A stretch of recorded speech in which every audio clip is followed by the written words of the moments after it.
Thank you, Rob, and welcome everyone to our weekly meeting. We gather here as an open table. Someone has their voice on. Okay, thanks. We gather here as an open table, and we invite everybody who's committed to ending homelessness with respect for our different approaches. We meet on the traditional homelands of the Puyallup tribe of Indians, grateful for their ongoing stewardship of this life-sustaining home from time immemorial. And today we acknowledge yesterday's historic Senate confirmation of Ketanji Brown Jackson to the United States Supreme Court. Ahead of yesterday's final vote, but having counted the votes, Senate Majority Leader Chuck Schumer called the moment a, quote, joyous, momentous, groundbreaking day, and went on to say, in the 233-year history of the Supreme Court, never has a Black woman held the title of justice. Ketanji Brown Jackson will be the first, and I believe the first of more to come. So that's the Senate Majority Leader speaking, but joyous, yeah, he said joyous. And yes, I today am joyful. And even with the horrifying news of war, deepening environmental threats, and growing inequality, I will give in to joy. I'm heartened by this Supreme Court confirmation. And I look around the room and I'm heartened by what I see in the Zoom room. I look at all these little squares of all our faces or our names and focus on the positive power I feel in this space to connect, to join, to advocate, to influence, to challenge, to act together. You know, it's tempting, given the enormity of the task before us, to pay less attention to the joy, but there is real power here, and that power has something to do with joy. Poet and naturalist Mary Oliver gives me lots of things to think about, and I wanted to end this little centering experience by just telling us all her words. She says, don't hesitate. If you suddenly and unexpectedly feel joy, don't hesitate, give into it. There are plenty of lives and whole towns destroyed or about to be. We're not wise and not very often kind, and much can never be redeemed. Still, life has some possibility left. Perhaps this is its way of fighting back, that sometimes something happens better than all the riches or power in the world. It could be anything, but very likely you notice it in the instant when love begins. Anyway, that's often the case. Anyway, whatever it is, don't be afraid of its plenty. Joy is not made to be a crumb. Joy is not made to be a crumb. And so here we are, more than crumbs, and in fact, really quite tremendously wonderful people. And we have a meeting that we proceed together with, that we have a few norms that we ask you to work with as we meet together. Simple ones like raising the hand function when you want to speak, keeping your video off if you're doing something else so that you're not distracting, and keeping your keeping yourself on mute unless you're speaking. So Rob will put those in the chat, so we'll have access to that. And also for the chat, for those of you who are new, we use this as a networking source. So it's just great to put anything in there that's appropriate for you to be wanting to know more about or to share with others. Contact information, events coming up, questions you might have that we'll pay attention to as we go along.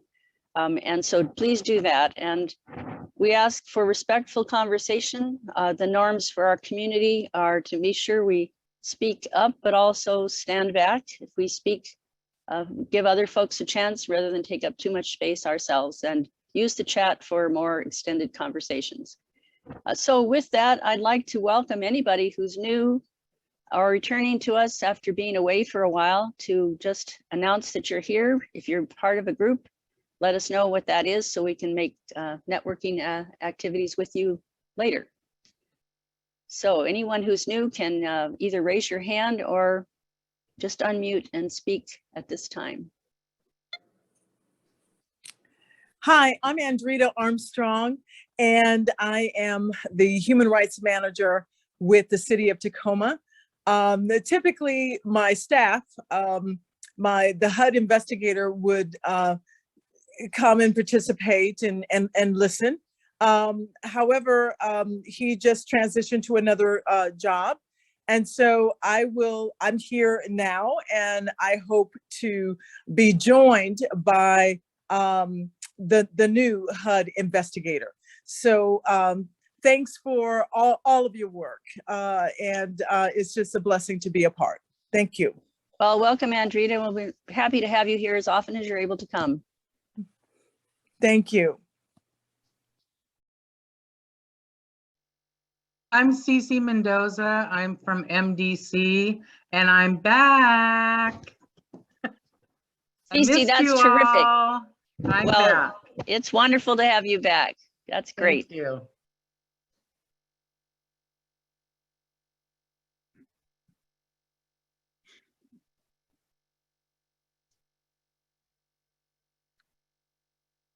And Lori, I see you have your hand up.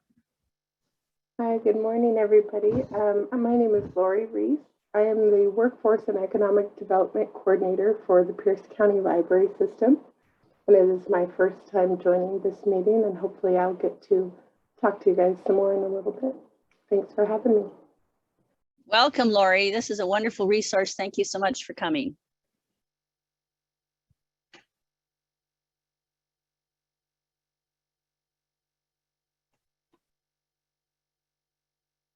I don't know if you see anyone else, Rob, but if not, you can carry on. Okay. And if folks did, Jeremy, you're raising your hand. Go ahead. Hello, my name is Jeremy Reed. I represent House of Mercy. We're a transitional housing program. We have 25 houses throughout 5 counties in the state, and we address people transitioning out of incarceration, homelessness, and rehab. My main purpose for being here in our organization's interest in what you guys are doing is because we're trying to address homelessness and providing solutions for that. Our biggest barrier is Pierce County. We're having barriers in being a solution in that county. So that's why we're here to network and find solutions, how we can help, because we are a resource. A lot of people we work with, in fact, you can ask a Seattle Clemency Project. They said 40% of the people they send to us would have been homeless had we not been there. So that's a direct quote from them. So that just shows that we are a viable solution to that problem. And we're here and we want to help, but we're coming up against nothing but barriers in Pierce County. So we want to find a solution and work together and network and get to know some of you folks and see what we can do. Thank you, Jeremy. It's great to know about your program. Look forward to hearing about it. Absolutely. Thank you so much.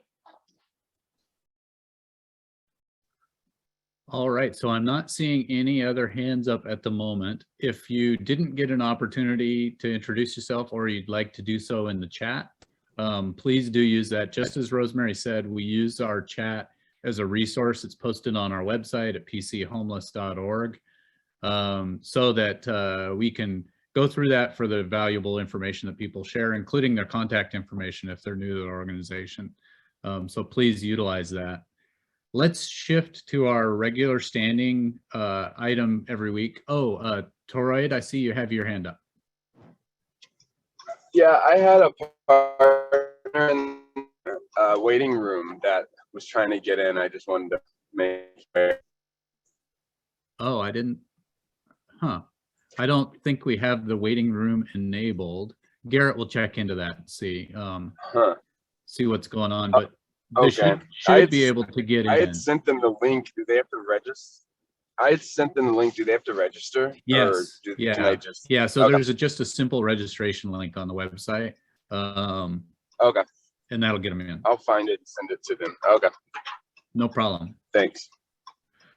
All right. So let's shift over to our item that we do every week about this week on the streets. And what we're doing is asking for those who are doing direct outreach, providers, shelter providers to share what they are seeing this week, what has changed, what would this community, what should we be aware of, and any resources that are needed.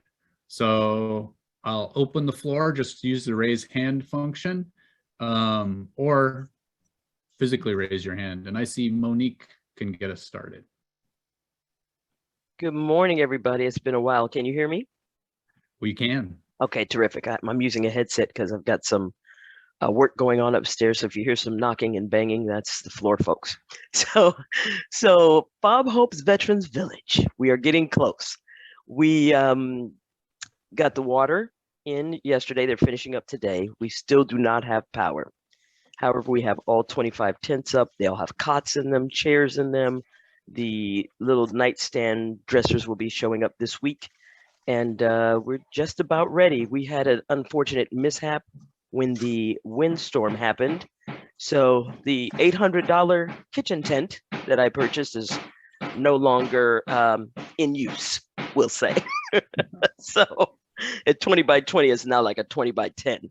So if anybody has any connections for heavy duty, let me know. But we've got a list of 23 veterans on the list waiting to get in.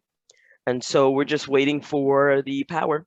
Once we get power, we can open up and start having people come in. And we do have a couple of people that have been parking outside waiting to get inside. So we're ready as soon as we get the power. Fantastic. That's great news. So is it likely within a couple of weeks or still this month? The city tells me by the end of this month. You know, they've been saying that since November. So yeah, you know, it's there's a lot of supply chain issues, and the power has been difficult to get in touch with them and get it all worked out. But they say by the end of April, and I'll just keep you posted on that. But I'm telling you, as soon as I get the electricity, I'm taking folks. Great. That is good news, and we'll look forward to celebrating with you when that is able to open. Yeah, thank you. Yeah. Wolf, you have your hand up. Hey y'all, I haven't been on for a while, so it's good to be back. For those who don't know me, I'm Wolf or Zev. I am the co-chair of the Serve the People program in the Hilltop. Recently, we have just been continuing our regular service. We're up to about 100 to 150 to 200 meals a week, served around camps directly to folks in camps. It's been lovely recently, and the weather is turning up, and people are really having a good time. There's a lot more folks out when we're serving. To share some positive moments, we got our hands on some guitars that we gave out to a few people who play at camps, and I went down and with mine, and we had a little guitar jam sesh at camp, which was a lot of fun. Generally, our program is looking forward to the heat waves that are coming, so I'm not sure what's been discussed recently on these meetings, but right now, what we've discussed is getting our hands on some of those like very super large coolers and putting them out at camps, and then just continually refilling them with ice and water bottles. We're also reaching out to businesses and organizations that might have extra freezer space that we can fill with water bottles and freeze water bottles to take out during the heat wave. Because, you know, for folks who are around last year, when they opened TPU, there was plenty of water at all the camps, had tons of water, but it was all warm, and people had difficulty keeping their core temperature down. So we're going to try and do something about that this time around. So if anyone has any connections to businesses or organizations that may have extra freezer space, please reach out, and I'll put my information and Serve the People's information in the chat. Anyways, thank you all so much. Good to be back. Thank you, Wolf. And yeah, thank you for thinking ahead to this summer. Hopefully we won't have the severe conditions we had last summer, but we need to be better prepared. Bob, you have your hand up. Yeah, thank you, Rob. I'm Bob Volbrecht, Gig Harbor Key Peninsula Housing and Homeless Coalition. Update from our meeting yesterday, little alarming news from Emergency Food Network, in that while we all understand the significant rise in the cost of food, particularly meat at this time, and the challenges with supply chain shortage, they are reporting reports from the 75 plus food banks. They represent that many of our homeless and at-risk families using the food banks are now in a heightened level of anxiety, feeling that they will not have access to enough food with these shortages. We're going to talk to EFN this morning and touch base with Northwest Harvest and Food Lifeline. This is alarming. These folks already have to deal with so many different challenges and anxieties in their lives. So not sure what we can do, but we're going to address it, Rob, and we'll keep you guys updated. Thank you for that, Bob, and thanks for allowing me to join your meeting yesterday. It was good to hear what's going on in the area. And I see, Jay, you have your hand up, and you were in yesterday's meeting as well. Yes, I was. Just letting you guys know that that report is got a link in the chat, so that if anybody wants to see the report that came up yesterday during that meeting about food and the percentages, it's there. Thank you, Jay. So anyone else with updates of what they're seeing on the streets this week?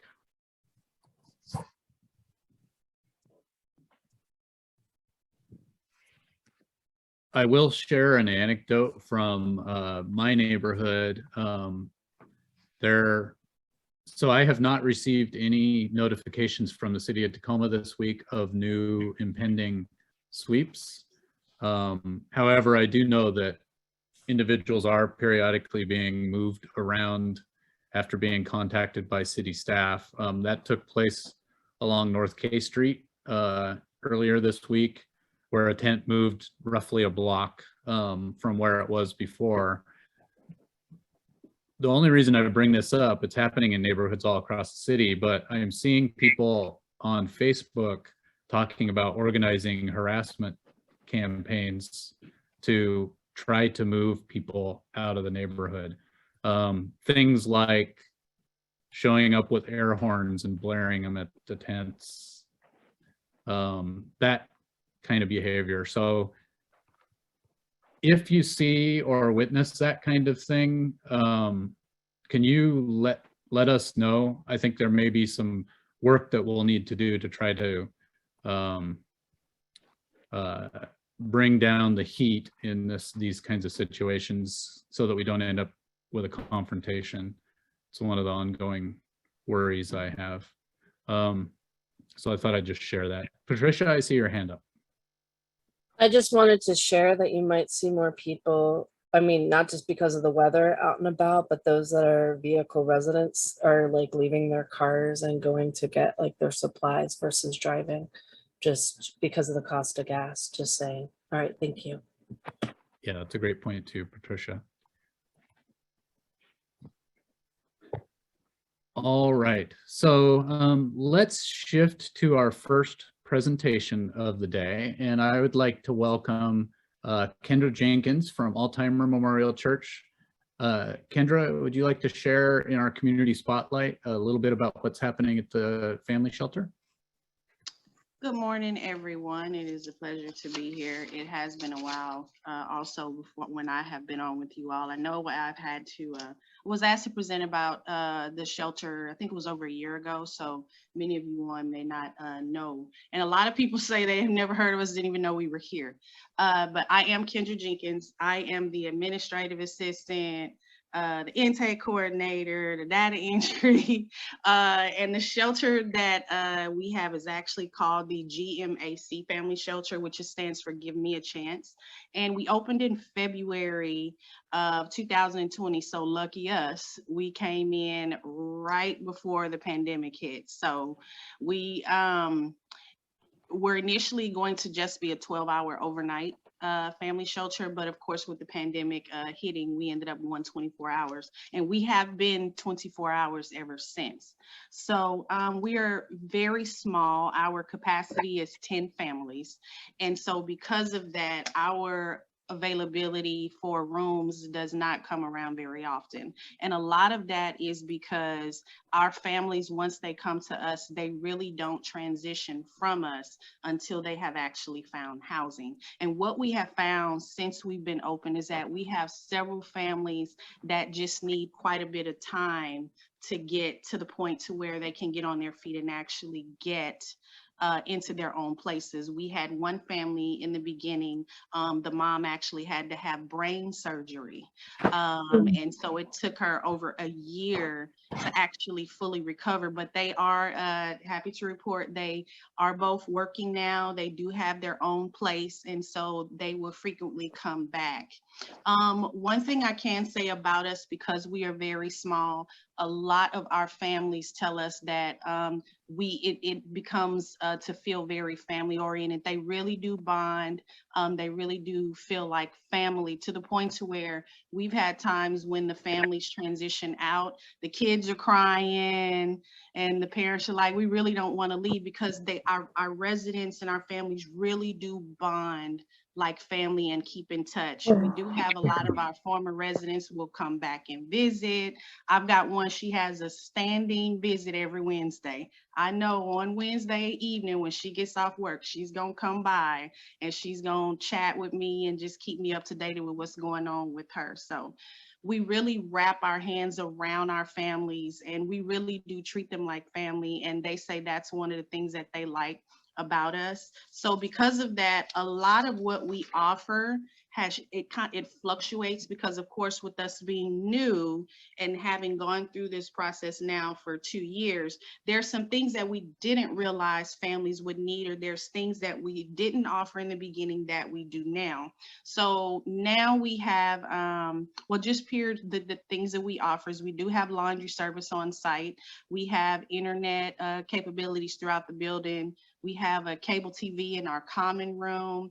Every family does get their own room. We have 3 meals a day, and the young lady that runs the kitchen, this is her business. That's what she does. So she is very well vested in all of the rules and all of the things as far as keeping food at right temperatures, because she does have a culinary background and that's what she does. So we also some of the newer things that we have kind of discovered the families have needed, and we kind of do now, is Pastor Clark now does counseling. A lot of our couples have requested that with him. So he's like, man, now I'm putting on my counseling hat. So that's something that he has started.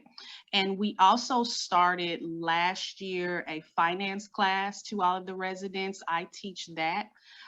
So we are now on our 4th and 5th classes. It has grown so much that I have been asked now to offer the class more than once a week. And my residents that have moved are now calling me saying, hey, we don't want to stop coming. Can you now do a Zoom class so that we can stay with you now that we moved out? So it's really growing and taking on a life of its own. So that's something I have to look at. What we have coming soon, we haven't started yet, is we will begin offering a shuttle service to the store. And I think a lot of our families tend to just go to Walmart right there on Union. So I think we're gonna start with making a weekly run to Walmart using our, the church vans. That's something we are in the middle of working out. And then we've got notary services coming. That'll be probably in the next several months too. And then one of the other things that we offer is a summer academic camp, which we already had in place. But last summer, we just incorporate the kids of the shelter into that. And that's 5 weeks. And the kids will get breakfast, they'll get lunch, they get field trips. And so the kids that came this past summer absolutely loved it and are already asking, when can they come again? So we are a family shelter. We take families with children up to ages 17. We do primarily operate off of referrals from other service providers, but there are some physical challenges to our shelter, which is so we can't take everyone. Like, we are not handicap friendly, because at the shelter, everything is multi-level. Like, we've got 3 levels that families have to come and go. So we're just not set up to take anyone with a lot of your physical limitations. Also, because we have a lot of life-threatening and serious allergies in the building, we don't take any service animals. So that's the other thing I'll get asked about also. As far as what the coalition can do to help, you all have been amazing when I send out emails and ask for help. You all have been wonderful at responding to me, and I really do appreciate that, because that's always my first go-to. When someone says they need, like, I don't know if you all saw, we had a new mom who had a baby, had absolutely nothing. And so I shot out the email, and I tell people, oh, I know where to go. I'm going to go to the coalition, because they are going to, and I mean, I kid you not, everything I have needed and asked, you all have been amazing at getting resources to me. And I greatly appreciate you. So I don't know what else y'all could do outside of that, because when I yell for help and wave the white flag, y'all are coming. And I just appreciate that so much. So where we are physically located, we are in downtown Tacoma. We are literally sandwiched between the Bates Technical College location on Yakima and the main library on South Tacoma Way. So we are literally in between there. And so our phone number, and I'll put the contact information in the chat. It's best to reach us by phone, and my work schedule fluctuates, but I'm pretty good about returning email and well, email or phone call. I'm really good about answering those. So I think I covered everything. I made some notes because I was trying not to forget. Oh, since we have opened, we have served, and this is adults and children, 140. And we have had 90 individuals exit out to permanent housing. The latest would be a family of 4 that just received their housing this past Tuesday. And I've got another family who shared that they should be getting something by the end of the month. So it's been great. I love what we do. I didn't know that it would awaken something inside of me to transition to this work, but I really do love it. And thank you guys. I talk too much, so I'm gonna shut up and open it up if anybody had questions or anything for me. I don't think you talk too much at all. So yeah, if people want to raise their hands, Paula, I see your hand up. Oh, sorry about that. Just was wondering, Kendra, do you guys take domestic violence, maybe families fleeing from domestic violence at all? Thank you for that. That was one that I forgot. When I get those calls, we really take it on a case-by-case basis. And the reason is because in my mindset and the way my thought process works, and Pastor Clark tends to agree, when you have a shelter, like, we are not completely as secure as I would think a DV shelter would be. And so our biggest fear is having someone come in, and because our families are not accustomed to having to have that additional heightened security or thought process, we're not very comfortable bringing someone in, because I would just feel like it would be a lot easier for someone to find them and things like that. But we have had a few cases where we did bring them in. So it's really, really case by case and getting a really good picture of what the situation is. Thank you. Mm-hmm. Anyone else with questions for Kendra? All right. I'm going to ask if you can put the information into the chat. Yep, I will do that now. Thank you. Perfect. Yes. Well, thank you for taking the time to be here, Kendra. It was well worth the wait. And Thank you. Thank you for the work that you're doing. And I'm really glad to hear that the mailing list is helpful for you. So yes, and I will do better at being here on Friday mornings. I'm gonna get my life together. It'll be great to have you. All right, so let's shift gears again, and I would like to invite Lori from the Pierce County Library System to talk to us. Oh, actually, I take that back. Just one moment, Lori. I was going to have Teresa ask the group a question before we move on to Lori. Well, hi. Actually, I'm doing a little promo for the next 2 weeks here. And the first promo is that we are going to have our partners from across the bridge next week. The other coalition, or one of the other coalitions, Bob is here today, and he's going to be here next week too, to talk about some of the issues about people who are in Pierce County and outside of Tacoma. So if you have either an interest, you're somebody who's working mostly outside of Tacoma, and you have particular barriers or asks or some way you would like to collaborate more fully with people who are working inside those boundaries, or vice versa, it's a good week to come and air those ideas and network. So we're going to hear from a few other people who are working in the county. I've got my eye on Paula and some other folks to talk with us about that, but that's going to happen next week. And the following week, we're going to do a little focus on the connections between poverty, homelessness, incarceration, and that sort of spiraling down. I don't think of it as a revolving door anymore. It's more like a spiral down that we're witnessing. I think mostly in this room, people are aware that people who've been incarcerated are 10 times more likely to experience homelessness than the rest of the population. So it bears a little looking at. How do we welcome people back in the community? How do we intervene before they are incarcerated if they are currently homeless? All of those things.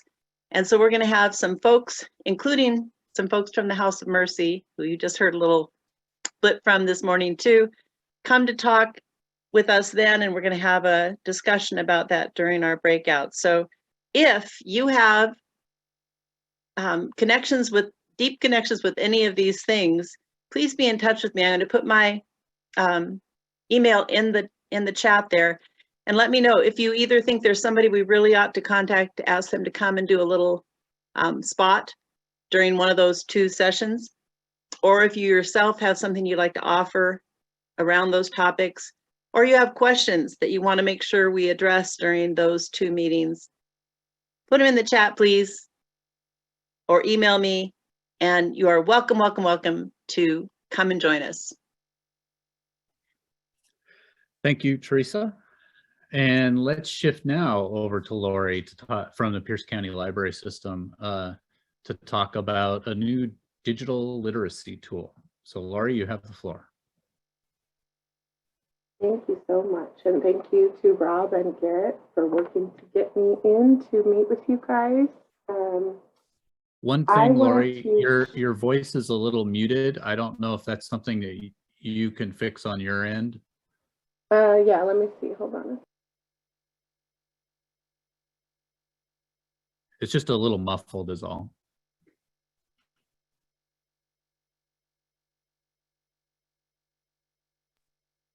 Okay, is that any better? That's a bit better, yeah. A little better? Yeah, that's better. Okay. I wanted to connect with basically what's happening right now. We've got this brand new resource, and I want to get it in front of as many people as possible. So I'm just thrilled to be here. Now we know that there are like a ton of great resources that are available online. And if folks can get to them, then they've got access to things that they need. But the problem is that, especially during the pandemic, it spotlighted the digital divide or even made it worse. We're not really sure. And so North Star Digital Literacy is a program that was created by Literacy Minnesota years ago by one of their grants. And Goodwill actually has had access to it for a couple of years. I'm not sure how long exactly, but you're able to connect with that resource through them. But this past year, Elizabeth from the State Library and a team of us library users have been working to get this in place for library systems across the state. And so now Pierce County Library has this digital literacy tool, and I'll put the landing page for that in the chat and my contact information. But really what I want to talk about is because we have access to devices and internet in our branches, we're able to help serve a lot more folks throughout the county who might not be able to make it into, the One Stop Center or the Goodwill Training Center over on 27th. We have a little bit bigger reach, so we want to talk to folks and get them funneling and knowing that this is available, because we've got staff that can get them set up right away with, literally one of the first assessments that's available through this tool is basic computer skills. So they sit down in front of a computer and they go through this assessment that just asks them to identify the parts of a computer. Maybe that's where they're at in their digital literacy journey, that they don't even know what a USB port is yet. So you're not going to get far when you're talking to someone in a language that's pretty common to 50% of the population, but you haven't realized that the person across from you is not comfortable with this or doesn't know this stuff yet. So they've got this series of assessments to just see where are you right now. And the way that they're built is, non-threatening is kind of a good word. They're not scary assessments. They're just click here if you know this. And if you don't know it, they highlight it, they show you. And then a bunch of these have lessons that accompany them. They also have curriculum that can be taught by anyone who wants to have these classes to help folks really bridge that gap. So we've got stuff from it, again, as basic as identifying where is the mouse? Is this a laptop or a desktop? Where is the monitor? To learning how to navigate on an Apple computer versus a Windows operating system computer, just really basic stuff, your social media footprint, how to filter information appropriately. There's an information literacy module on there. It's all very basic stuff to help navigate that divide. It's not a perfect tool and it's not a fix-all, but it's a great start. And Elizabeth is continuing to work with the developers there to funnel kind of suggestions from what we're seeing from our audiences. So another thing is that the more audiences, the more different types of customers we can connect with and learn what are the shortcomings, the more suggestions we can turn around to funnel back to them. I know that already they're working on in-language translations. There should be some Spanish modules actually already coming this year. Those are all based on the funding that they can get. So they're not guaranteed. We have to keep, spreading the word and getting people to be on board and using it and growing their base so that they can then push for more funding to provide more services. They're also working on a telehealth module, which my understanding of that is it will help folks learn how to more comfortably navigate doing some of their healthcare things online safely and also, but with more confidence. So, and another reason to be at a meeting like this is not just to tell you about this tool. We at PCLS have a separate license for other organizations. So we want folks to come into the libraries, use our devices, sign up there. Our staff is happy to help.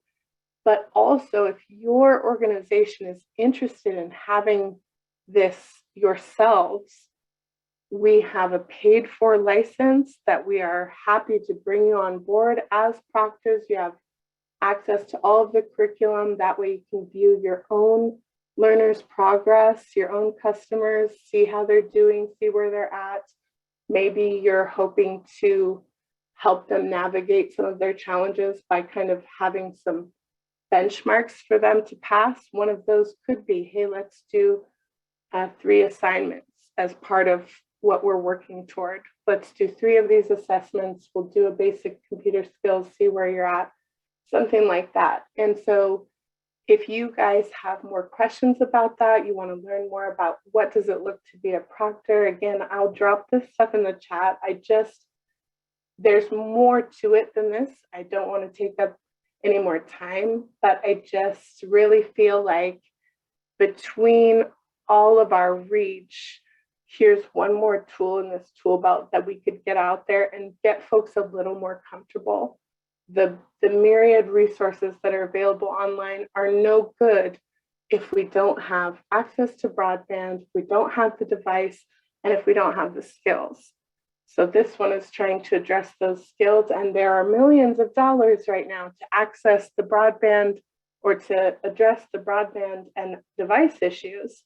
So also we're looking for partners that are getting on board with that so that we can go on this journey together. But yeah, so thank you for having me. I will drop some information in the chat, and if you have questions, I'm happy to answer them, or you can follow up with me later. Thank you so much, you guys. Thank you, Lori. Anyone with questions for Lori that like to ask right now, just use the raise hand function.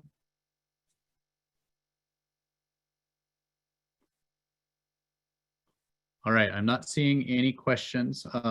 I did put the link to the front page of the resource in the chat, and I'm sure Lori's going to drop additional information in there. So thank you for taking the time to be here, Lori. We're glad you could join us, and hopefully we can send some folks to use this tool. Thank you so much. One more thing, Puyallup Library and the Tacoma Public Libraries do also have this tool. So we've got pretty much every corner of the county covered between us all. Perfect.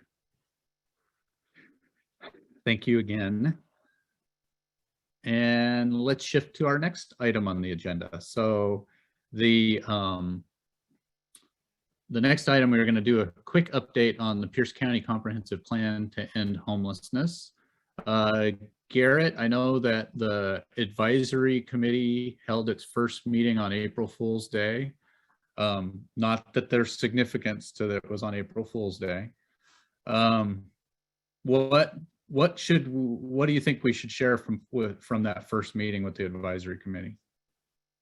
I don't know, Rob. You're the liaison to the Homeless Coalition. I am. So a lot of what was discussed at that 2-hour meeting, and right now we're currently scheduled to have meetings on the first Friday of every month as an advisory committee going forward.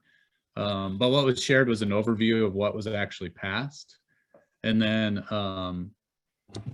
it was essentially conversation about implementation updates that Garrett had put together.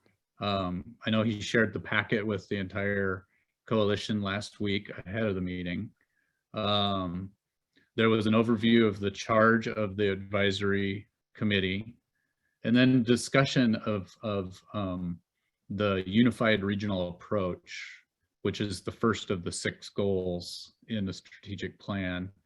So anything else you would add, Garrett? I think figuring out what that group's going to do is still a teensy bit up in the air. So one of my responsibilities is kind of putting together a charter basically for the group and how it's going to function. And even a little bit the makeup is sort of in question. So I think that'll kind of shake out over time. A couple folks have noted that looked like a rather white group of people, and we shifted from being really deliberate about sort of how we built that to basically inviting groups to provide a representative for the newer groups, and that may not have been the smartest approach. So those are kind of governance things, right? How the group functions, who is occupying the seats. And so I think that's hopefully going to focus in a little bit more at the next meeting with a much clearer kind of responsibility for that group and what it needs to be accomplishing. So, yeah.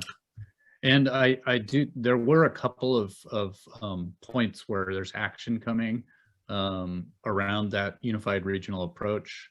There was conversation about the request for information going out, or RFP actually going out mid-May, with the consultant that would help devise help facilitate the creation of what that approach is going to look like, that the consultant would be chosen in July. So, or by July, it's what I have in my notes. So there is action going to be taking place real soon, and 3 members of the advisory committee have agreed to be part of that RFP process, help inform it, including Dr.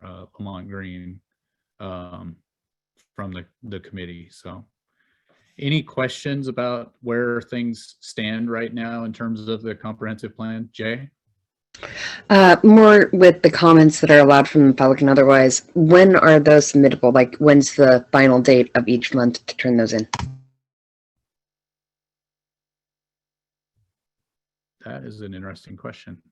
To turn what in? Sorry. So in terms of public comment, yeah. Any guidance on that, Garrett? I do know that there was a recognition that from the advisory committee members that they wanted to prioritize taking live public comment during the meetings.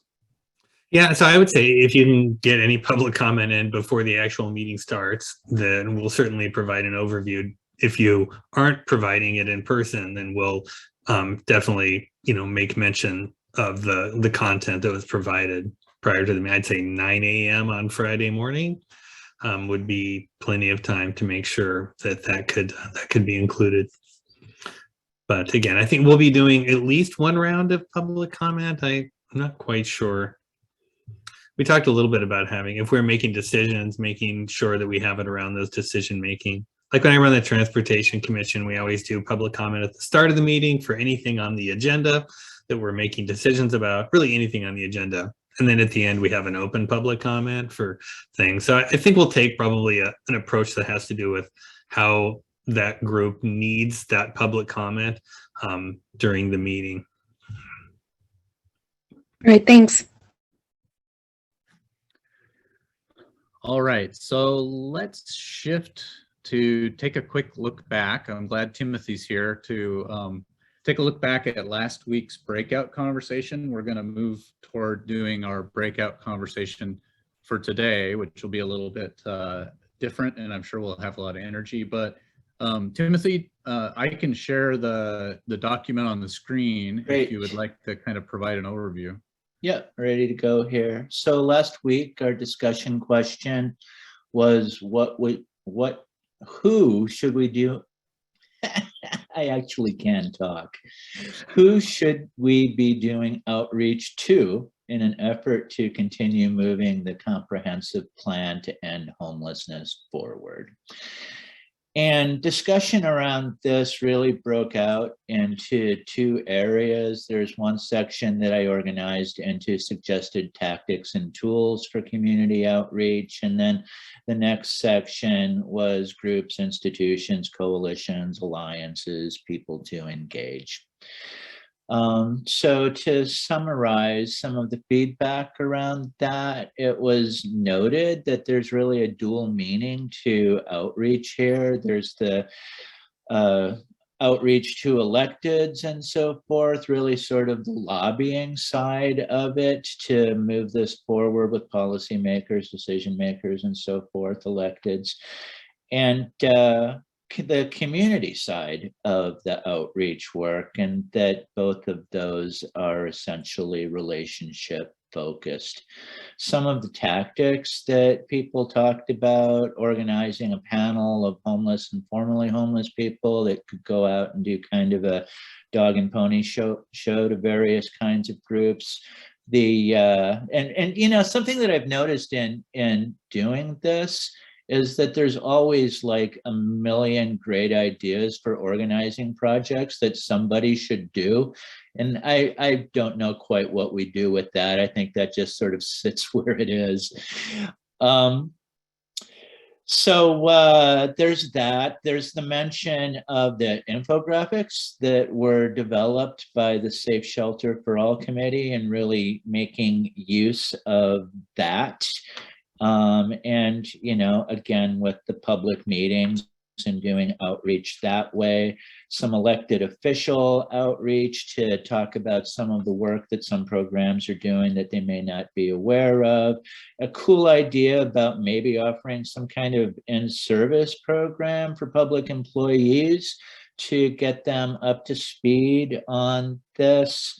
And then there was this idea of getting information to staff at libraries because they have a lot of contact with homeless individuals. On the groups, institutions, people that we should be engaging side, fairly comprehensive list of ideas there that I would encourage you all to look at.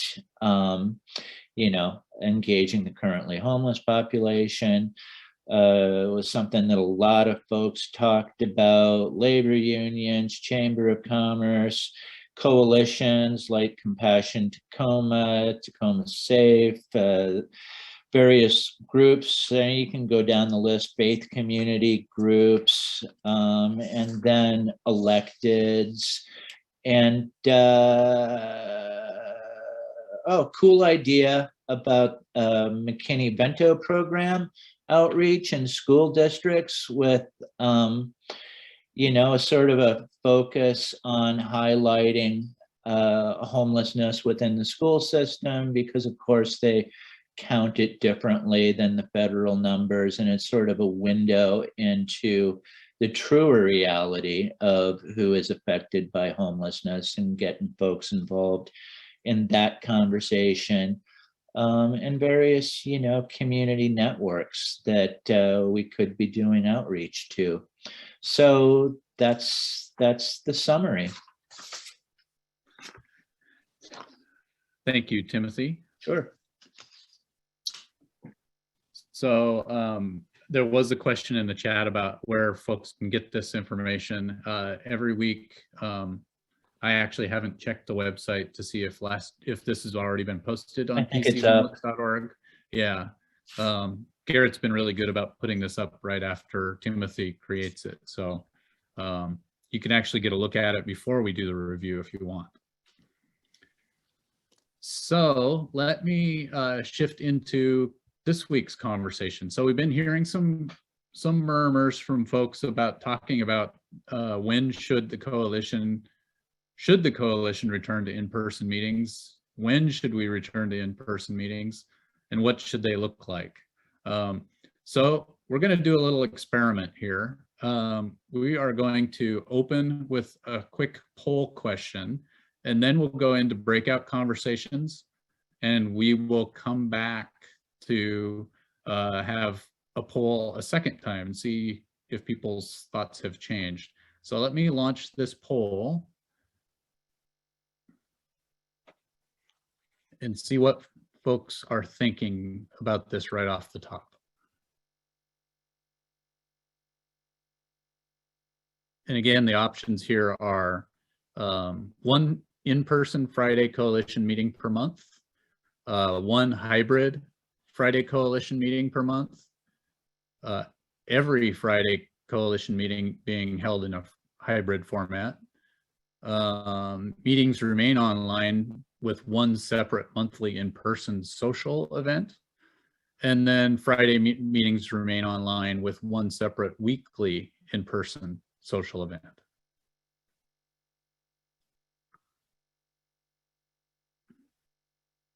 And of course, it's optional to participate in this. We're just trying to get an early temperature of folks in the room.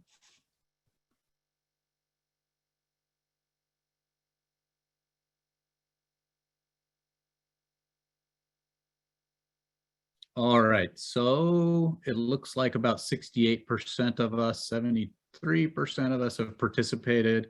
I'll close this in just a couple of seconds.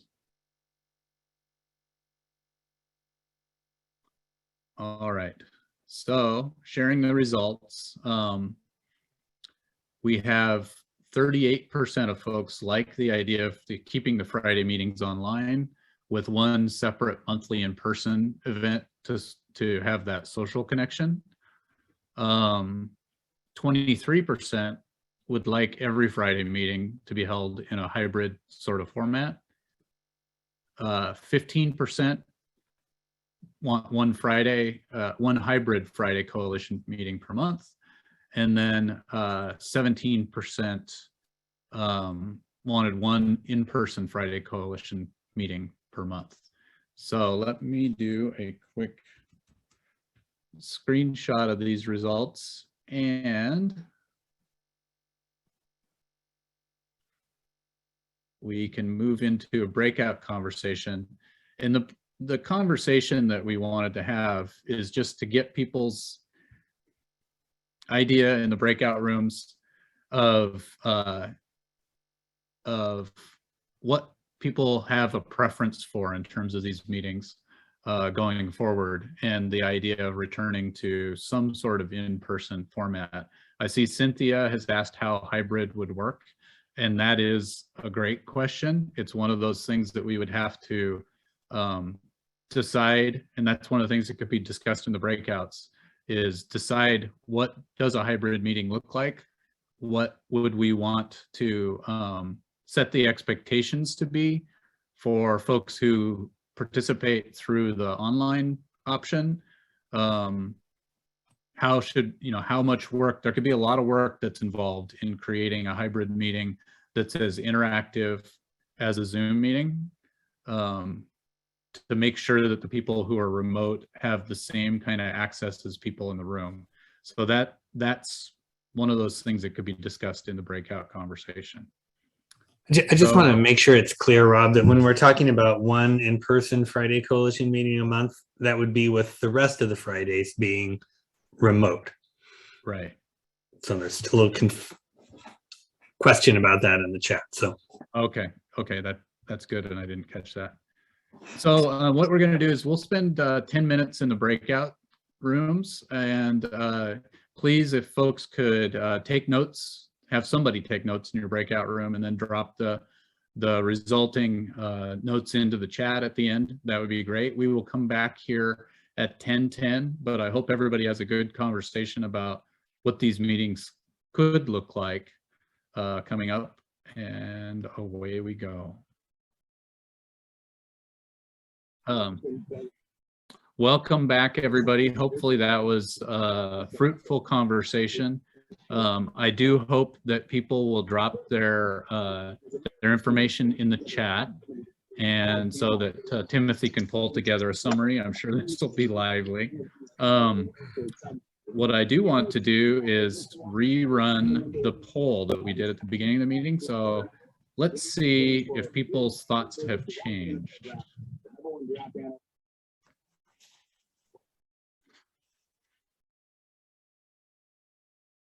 And again, the options are the same as the last time. One in-person Friday coalition meeting per month. This is in addition to continuing to do the online meetings in the other weeks. One Friday coalition per meeting, hybrid Friday coalition meeting per month. Every Friday being a hybrid format. Hey, Rob. Yeah. There's we noted an issue with the poll. Okay. Because the option that we landed on isn't even on the poll. It's a kind of a hybrid of two, and the last two options on the poll I think they're exactly the same. So, what we landed on was 3 Zooms a month and 1 in-person a month, without making the in-person a hybrid, because that would probably undermine people getting together in person. So Yeah. can we make that an option? Well, actually, that is, it's poorly worded, but that is the first option. Okay, I don't think people understand that. Yeah, and that's why that's on me and when I created the poll. But yeah, that was the intent of that first option, is that we would do one in-person meeting per month with that, not making that a hybrid. And that the rest on of the Zoom. meetings remain on Zoom. Got it. Thank you. That's clarifying. Oh, yeah. When it said one hybrid a month, I thought you meant one a month. And Yeah, right. yeah, it's Yeah. okay. Yep. All right. So sorry for that confusion. Let me end this poll. And I'm sure there's going to be more interesting information in the chat. But you can see what the results were this time through, probably with the same confusing poll language. Still, the most popular item was that Friday meetings remain online with one separate monthly in-person social event, followed by the one in-person Friday coalition meeting per month. So once again, sorry for the confusion on that. Let me take a screenshot here and we will move to the next item in our agenda. And please do, if you have other thoughts and other ideas, do include them in the chat. And we will shift to our regular government updates. So let's start with the city of Tacoma. Caleb, I saw you were on the call earlier. You have information to share? I do, yeah, thanks, Rob. I already started putting stuff in the chat here. There's a couple of things I wanted to highlight and I'm not sure if you're talking about this later on, Rob, but the study session that happened on Tuesday, I do encourage folks to go back and watch that. It is a pretty helpful conversation to understand what they decided about the camping ban and what their actions that they would like to see moving forward with services and shelters. So encourage everybody to go back, and I'll post that study session link in the chat as well. I put in the temporary and emergency shelter performances in the chat. I will put in the encampment outreach. We were able to visit 3 locations with a little bit less staff this week, and we were able to conduct 1 phone referral. 16 individuals were able to be contacted, which 2 of them were placed in shelter this week. I also wanted to highlight that the cities need to diversify encampment outreach, which was also brought up in the study session too as well, providing that we're conducting outreach in the city and intends to release a competitive funding opportunity to do that. So all currently funding outreach providers and any new providers interested in conducting outreach should apply if they'd like city funding for encampment outreach. So I just wanted to highlight, and that will happen. I believe it starts in late May or June. There'll be a release, and then we can walk you through that process if you're new or existing on how to find out more about the outreach services and doing that. Monique gave an update about Bob Hope, and as a city, we are also really focusing on how to get that power.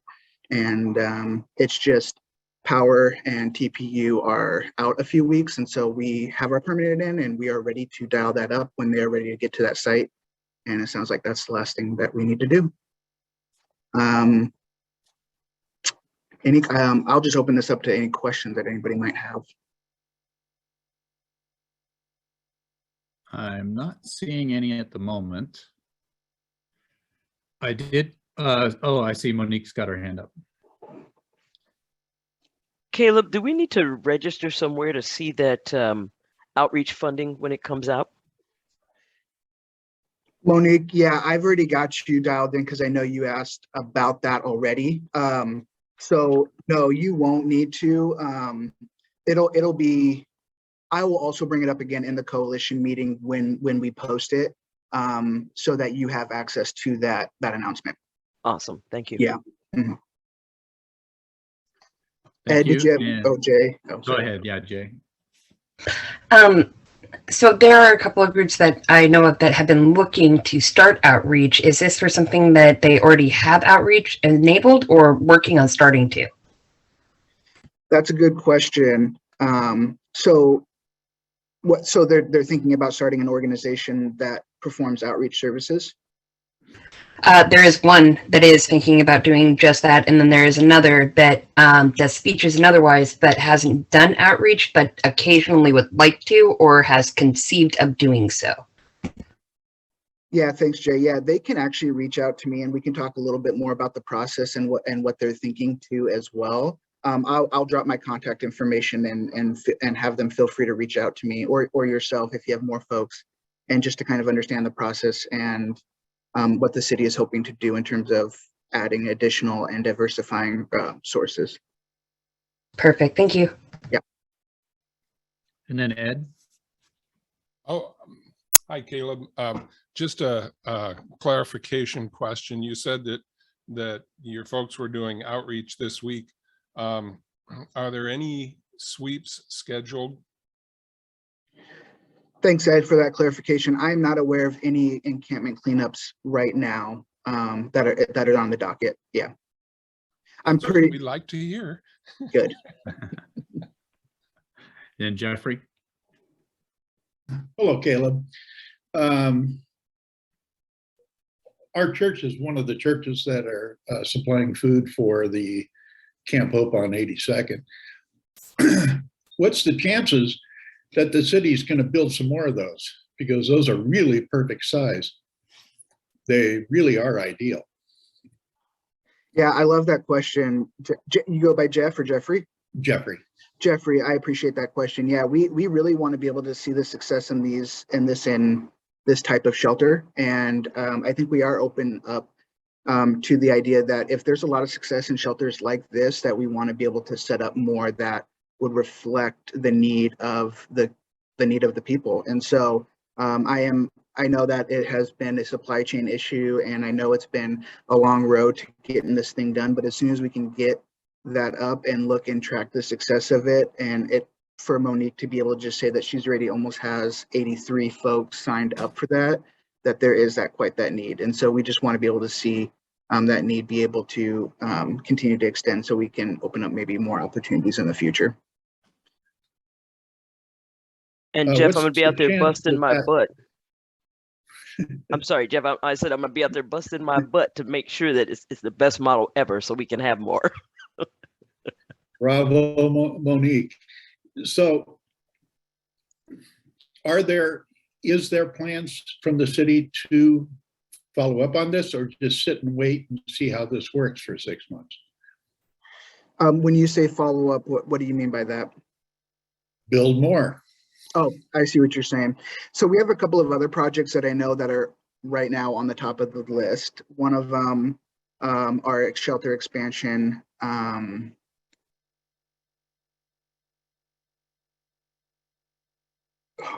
Rescue mission, sorry, men's rescue mission expansion shelter. And then also there is a project with Brotherhood Rise too, that they are starting, that we are also trying to partner up with them too. So that is taking a lot of our time with the staff that we currently have right now with Matthew. And I'm sure some of you are familiar with Matthew. I know he's been in these meetings before and will be returning as well. So those are the two projects that we're working on now. Okay. Yeah. All right. Thanks, Caleb, for those updates, especially for the information about the other two projects that are underway. So that's helpful. Let's shift over to updates from Pierce County Human Services. I saw Jeff is on the call. Yes, good morning. I don't have an update today. Sorry. That's okay. We're glad you're here regardless. How about an update from Valerie regarding rental assistance?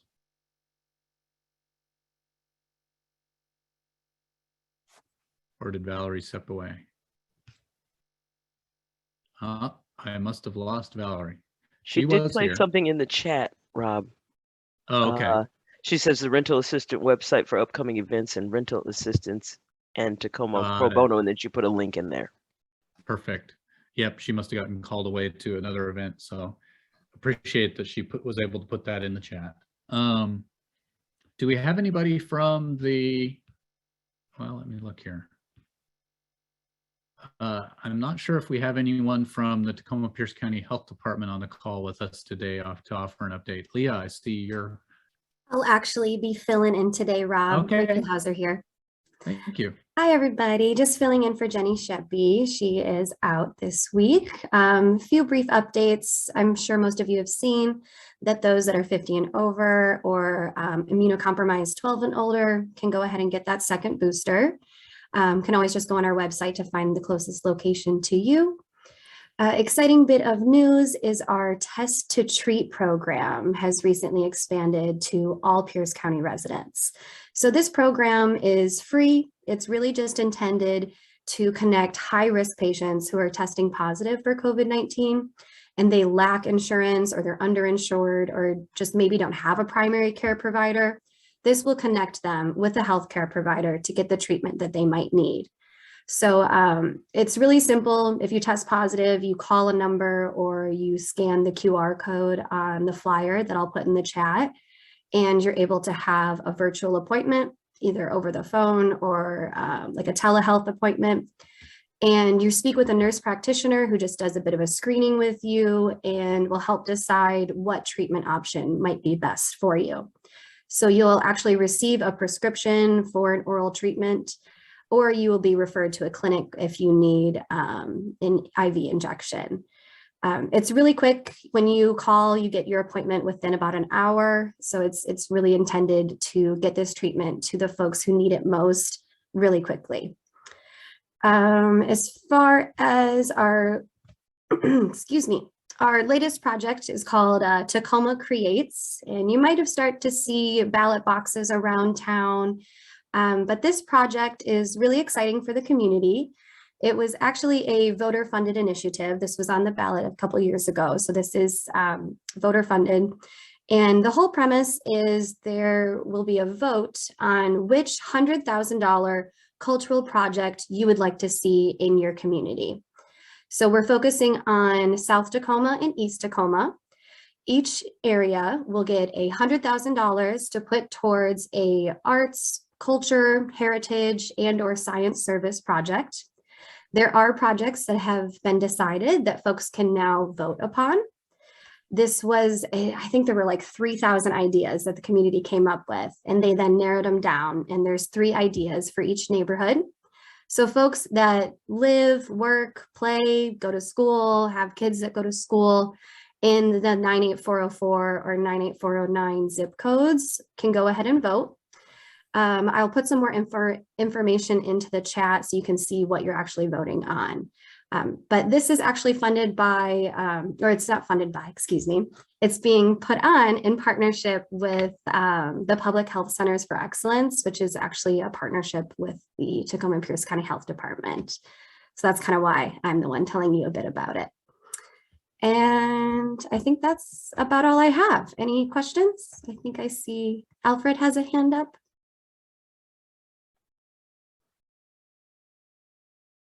Yeah, point of clarification. Oops. Let me get my microphone here. Point of clarification. Now is that supposed to be a second booster, or is that supposed to be? So is that 2 boosters? Yes, sir. That is a second booster. So you would have had your primary series, and then you have your boosters, and this is your second booster. And this would be a booster on top of the booster we've already had. Yes, sir. Okay. Mm-hmm. Yeah. And so right now that's just for folks that are 50 or over, or if you are 12 and older and have certain conditions that make you immunocompromised. Okay. Thank you. You bet. Any other questions today? Well, I think that's it. Thanks so much, everybody. Thank you for the update, Rachel. And do we have anybody from Pierce County Emergency Management on the call today? I didn't see anyone, but wanted to offer the opportunity. All right, so emailed Ivan, so if there's any updates, I'll give them to you, Rob. Perfect. Yeah. So let's shift over to a quick advocacy update. The study session this week, I wanted to share the schedule. We previously believed that the homelessness update from the city of Tacoma was going to happen this coming Tuesday. It's actually been shifted out to the 19th. So that is a change. This week's noon study session on Tuesday for the Tacoma City Council does include an update on the Affordable Housing Action Strategy. So that may be of interest to folks as well. There is the regular meeting on Tuesday night does include an opportunity for public comment during community forum. So if you have an interest in talking to the city council about anything that is under their purview, that's an opportunity to make public comment. The meeting again is being held in a hybrid format, so you can make public comment either in person in council chambers or online over Zoom. And then the Community Vitality and Safety Committee is scheduled to meet on April 14th. The agenda for that meeting is not yet posted, but that is next Thursday. The meeting's at 4:30. As has already been noted in this meeting, the update from the Deputy Mayor Ushka to the rest of the council with the recommendations regarding a camping ban were already covered during this last Tuesday's study session as a other items sort of update. So that information has been discussed and links have gone in the chat, so I appreciate that. Any questions regarding advocacy this week? Rosemary? I was just thinking, I read Sally's comment in the chat about the pushback on the no camping ban report.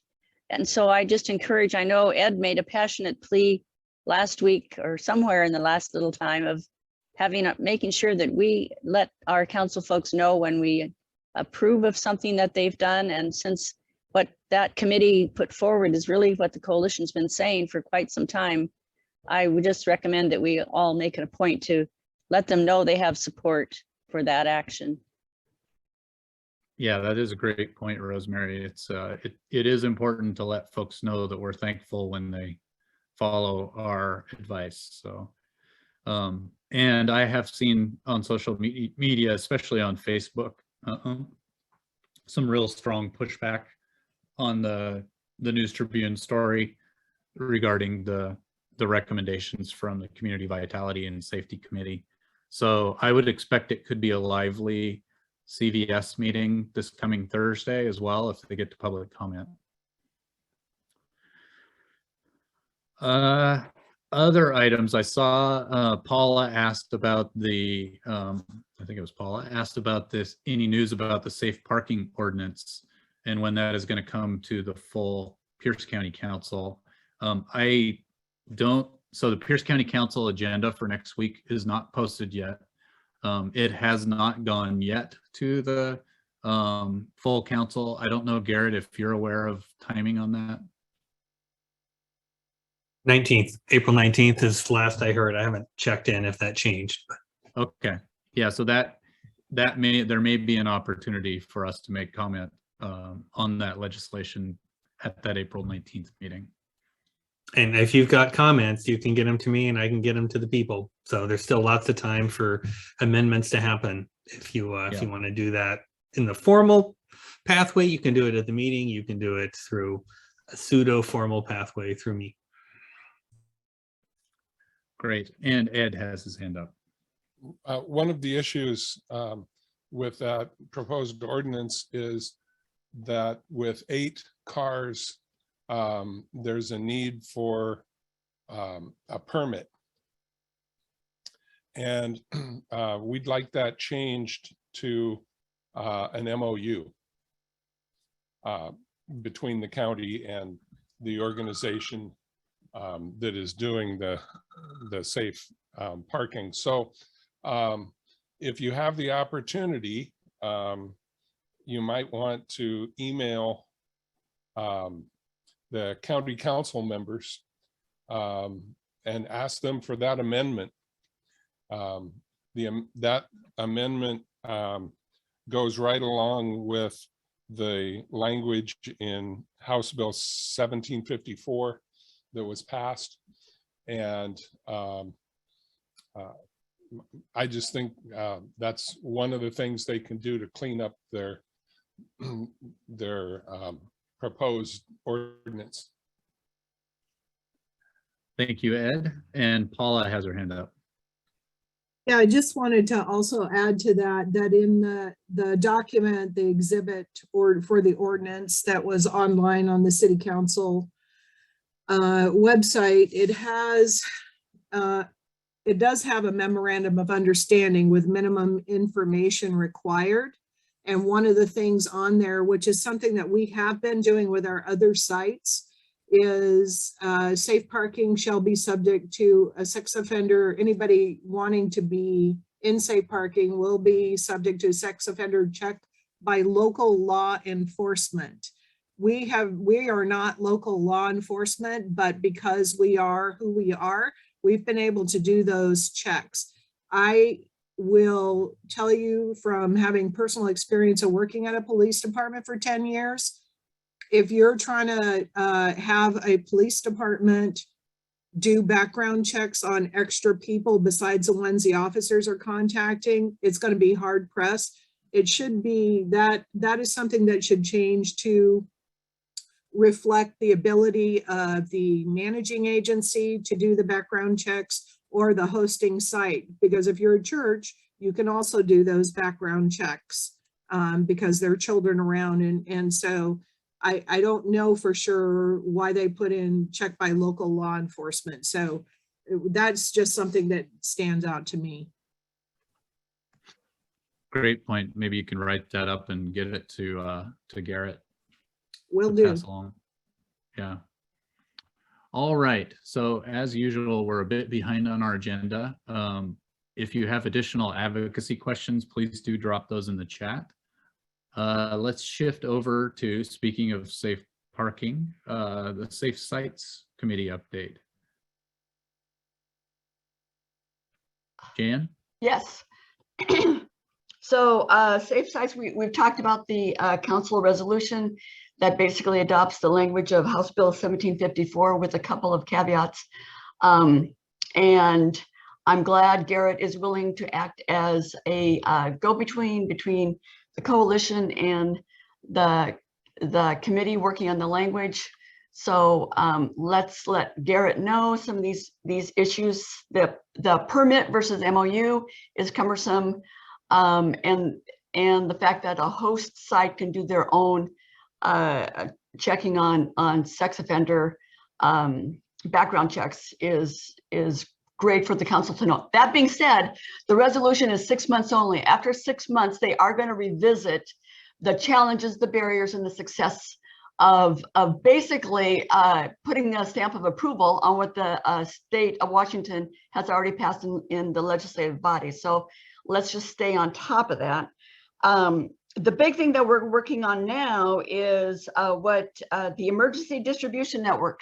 If you remember Wolf earlier today talking about going around to different churches, asking if they've got freezers so we can throw water bottles in freezers for the next inclement weather, hot weather situation. We are, as a Monday committee, so let's ask everybody who's interested to show up on Monday at noon at the Zoom meeting to talk about the distribution center that's going to be throughout the county. We've got some great partners already in place. Gerald Davis from Brotherhood Rise is willing to act as the fiscal agent. Joe Perva, bless his heart, has talked about allowing us to use Aspen Court there on Hosmer for a distribution site for major things. Dion Jacobson with St. Vincent de Paul is reaching out to her network of churches. We're going to map these things, and we've whittled the essential list down to 4 items. 4 items that churches and other sites would be agreeable to manage, store, and manage and allow access to all outreach workers, be they a volunteer or paid outreach workers, for the next inclement weather event, which we all know is going to happen. So that is our report. Hope to see more folks Monday noon Zoom. Thank you. Thank you, Jen. And next on our agenda would be any other coalition committee updates. And I see, actually, before we get there, Paula's hand is up. Yeah, I just want to give a quick update and let everyone know that we got the final copy of the grant from the county for safe parking. We have not signed this final document yet. That should be coming, and then but we're going ahead and moving ahead because we gave approval on that. The board gave approval. So I'm letting folks know that in addition to the current sites, which provides 27 open spots for people to be located to have safe parking, we have all of them filled at this time, and we have a wait list right now.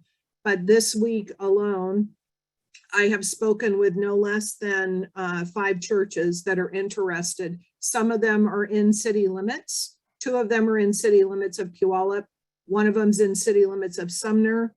And then I'm headed to Gig Harbor this afternoon to talk to some folks over there. So we've just been waiting on this. I want y'all to know that there are plenty of places that are interested in this. And what I'm doing going forward is making sure that in anticipation of this resolution getting approved by the Pierce County Council, I'm having even people in the city limits go through that process. And I'm just wondering, and this is something we can talk about later, whether or not the MOU, if they're within the city limits, should be between the hosting entity and the city versus the county. So food for thought. Got it. Thanks, Paula. Rosemary, your hand's up. I just have 2 announcements of meetings for committees. The governance committee is going to meet this coming Wednesday, the 13th of April at 9 o'clock, and we're working on finalizing in some way or other our mission and strategies to meet our mission. So if that conversation of last week was of interest to you and you want to have some feedback to us, you can share that at the meeting, or you can send, I will put my email in the chat, and you can send any thoughts that way as well. And then the Race and Equity Committee will be meeting on the 3rd Thursday of the month, April 21st. And if you're interested in that group, I can send you a resource that we'll be discussing during that meeting. That meeting is from 3 to 4. So those are the 2 committees that will be coming up soon. Thank you, Rosemary. Paula, your hand's up again. Nope, sorry about that. Oh, no problem. Any other coalition committee updates we need to share? I don't think I'm aware of any. Okay. So that brings up one of my favorite parts of the meeting, good trouble announcements. Anything that people want to share with the full group here. And I see first out of the gate is Jan with her hand up. Yes, this coalition was in place with in-person meetings for several years, ever since 2017, when the city of Tacoma declared homelessness an emergency. This coalition is very effective at being aware of red flags that affect the population by drastic changes to the size, such as the pandemic and climate change. Boy, isn't that great? Here we are, and then we have poverty crashing into climate change and pandemic.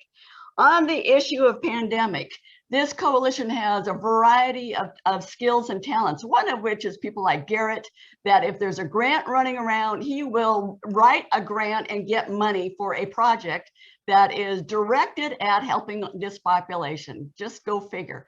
And then the rest of us sort of jump to action to see what we can do.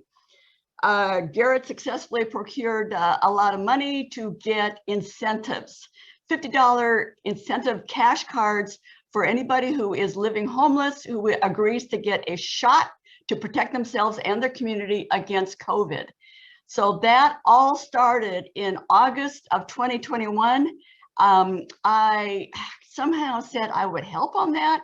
Got in the middle of it and was sort of overwhelmed by the propensity of the problem, and along came Christine Lindquist.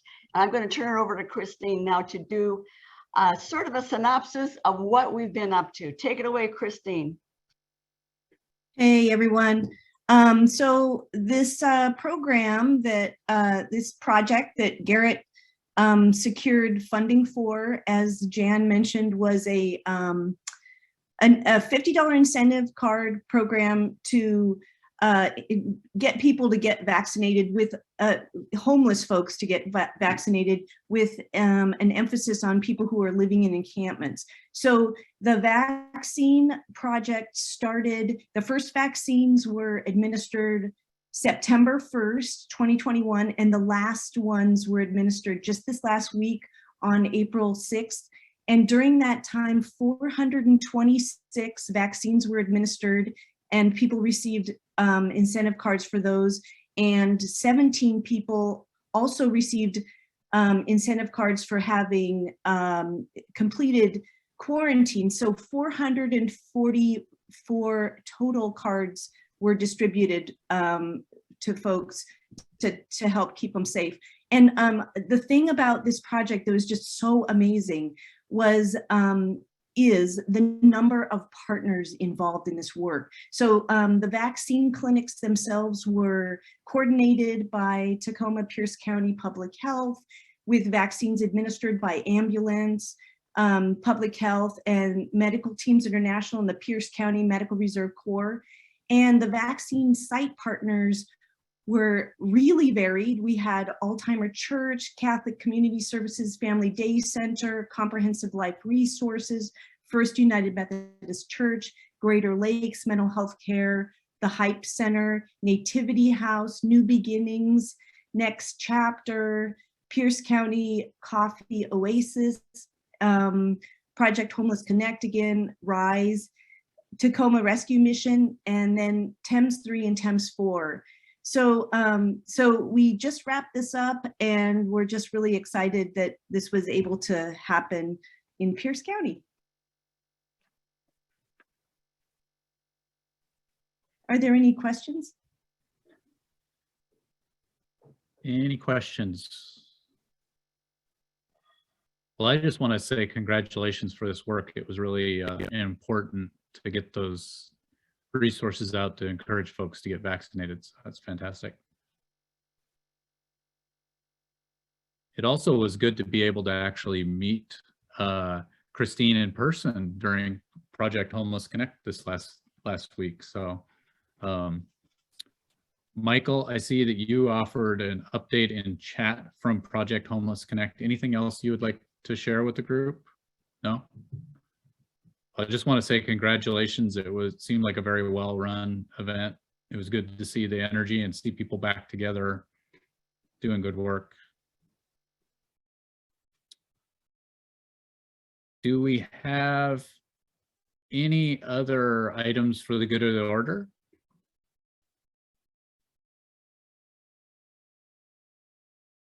All right.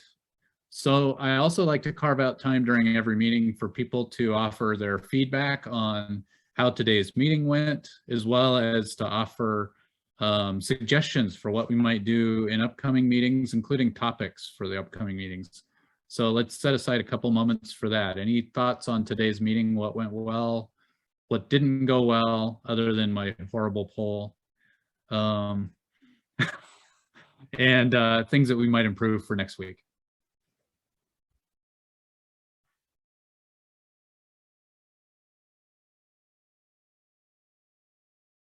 You can also feel free to drop those items in the chat. And Rosemary. I just wanted to say how much I really like having this report by Timothy on what we've discussed previous week. And I think, in terms of what we can use it for, I think it'd be good to put it on the steering committee agenda as something to review for those meetings, so that everyone knows that their voice is coming to those meetings in that form at least. And it's just, thanks so much, Timothy, for doing that. And Garrett? Thanks. This is actually good of the order, but I couldn't find my raised hand then. So Maureen Howard, I wanted to give just the tiniest update. She's kind of getting her butt kicked by chemo, but she's soldiering through. And she sent me on a mission to find her a power adjustable bed. And so that's not something I know how to procure on my own. And I just thought I would send that out to the brain trust in the room here. So hospital bed, kind of want something a little lower, like an adjustable bed, really just to raise her back so she can sit up. So I'll put my contact information in if you have any access to one or any suggestions on how to do that. I would appreciate it. Thank you, Garrett. Anyone else with thoughts on today's meeting? All right, so as always, I wish everybody a happy and safe upcoming weekend. If you have an interest or the ability to stay and help with planning for next week's meeting, we'll have a small group of us doing that right here after about a 5-minute break. Otherwise, for everybody else, be safe and healthy, and we'll see you all next week.